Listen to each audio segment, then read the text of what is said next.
जब हिमाचल की सरकार बनी थी उस समय सरकार ने कुछ गारंटियां जनता के सामने रखी थी, जिसमें पहली गारंटी थी जो सरकारी क्षेत्र में हमारे कर्मचारी और अधिकारी है जिन्होंने हिमाचल में विकास की गाथा लिखी है, उनको ओल्ड पेंशन स्कीम देने की हमारी पहली गारंटी थी, जिसको हमने पूरा किया। उन 10 गारंटियों में हमारी एक गारंटी युवाओं को रोजगार देने के लिए 680 करोड़ की स्टार्टअप योजना की थी। उस दूसरी गारंटी का प्रथम चरण आज हमने शुरुआत की है, 680 करोड़ के प्रथम चरण की स्टार्टअप योजना की। उसमें कहा गया था कि जो भी युवा हिमाचल का है, अपना रोजगार शुरू करना चाहता है, उस युवा को रोजगार के लिए हम 680 करोड़ रुपए की स्टार्टअप योजना लाएंगे। उस योजना को कैसे अमली जामा पहनाना है, उस दृष्टिकोण से हमने सोच विचार किया। और जब हमने बजट प्रस्तुत किया तो हिमाचल की आबो हवा और जलवायु को देखकर हमने ये प्रयास किया कि हरित राज्य के रूप में इस स्टार्टअप योजना की शुरुआत की जाए और कैसे हरित राज्य के रूप में हमारे युवाओं को सम्मिलित किया जाए। इस उद्देश्य से आज ई टैक्सी हरित ऊर्जा के रूप में हिमाचल प्रदेश में विकसित हो और स्टार्टअप योजना के अंतर्गत विकसित हो, हमने ये योजना का आज शुभारंभ किया है। इसके लिए एक पोर्टल बनाया गया है। 1 महीने के अंदर युवा उस पोर्टल में अप्लाई करेंगे। अगर कोई हार्ड कॉपी भी देना चाहता है तो वो डायरेक्टरेट ऑफ ट्रांसपोर्ट में आकर अपनी हार्ड कॉपी दे सकता है। और 20 दिसंबर के बाद जितने भी युवा हैं जो 23 साल की उम्र पार कर चुके होंगे, उनको इस स्टार्टअप योजना के अंतर्गत जोड़ा जाएगा।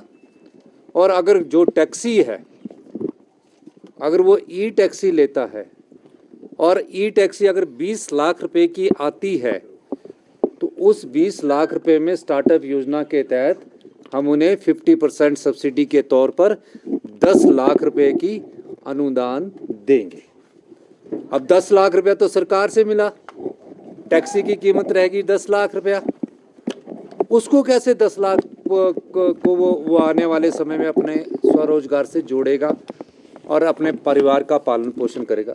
उसके लिए भी सरकार ने एक नीति लाई कि जितने भी विभाग हैं उन विभाग में फेज वाइज ई टैक्सी के माध्यम से उन टैक्सियों को जोड़ दिया जाएगा और सरकार की तरफ से उसके पास एक अश्योर्ड इनकम होगी। और जिस रेशो पर वो गाड़ी आई होगी तो उसको 40,000 रुपया या जितना भी उसके हिसाब से पैसा बनता होगा, वो उस पैसे को उनको हर महीने सरकार की तरफ से उपलब्ध करवाया जाएगा।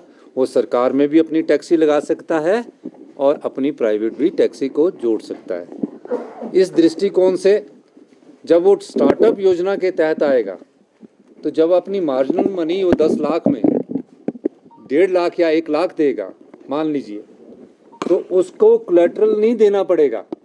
वो जो उसको देना पड़ता है कोलैटरल की अपनी जमा, अपना ज़मीन दो, अपने मकान के कागज दो, वो कुछ नहीं देना पड़ेगा। उसको सीधा ई टैक्सी का परमिट जारी होगा। और जो हमारा लेबर विभाग है वो उनको बैंक से भी फाइनेंस की सुविधा प्रदान करेगा। उस बैंक के लोन की कंडीशंस को हम कम करने जा रहे हैं। इस दृष्टिकोण से जब उनके पास ट्रांसपोर्ट डिपार्टमेंट ई टैक्सी का परमिट जारी कर देगा, वो युवा लेबर विभाग में आएगा, अपनी रजिस्ट्रेशन करवाएगा और बैंक की सुविधा हमारा लेबर विभाग और सब्सिडी की सुविधा हमारा लेबर विभाग उनको उपलब्ध करवाएगा। ये पहले चरण की स्टार्टअप योजना है। दूसरे चरण में हम किस प्रकार हिमाचल हरित राज्य बने, सोलर से संबंधित दूसरी योजना ला रहे हैं, जिसमें निजी ज़मीन पर जब अपनी निजी ज़मीन पर अगर कोई 3 बीघे में अपना सोलर पावर प्रोजेक्ट लगा रहा है, उसकी योजना को भी हम मूल रूप दे रहे हैं और जल्दी ही वो स्टार्टअप की 680 करोड़ की दूसरा चरण भी हम यहाँ शुरू करेंगे।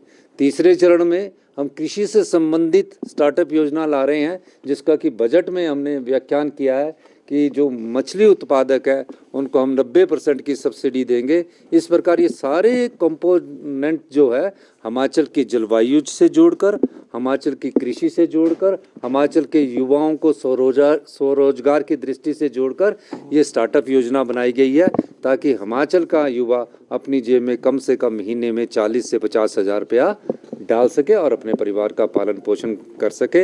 ये हिंदुस्तान की पहली ऐसी योजना है जिसका शुभारंभ आज हमने इसका शुभारंभ किया है। इसके अलावा अब सवाल ये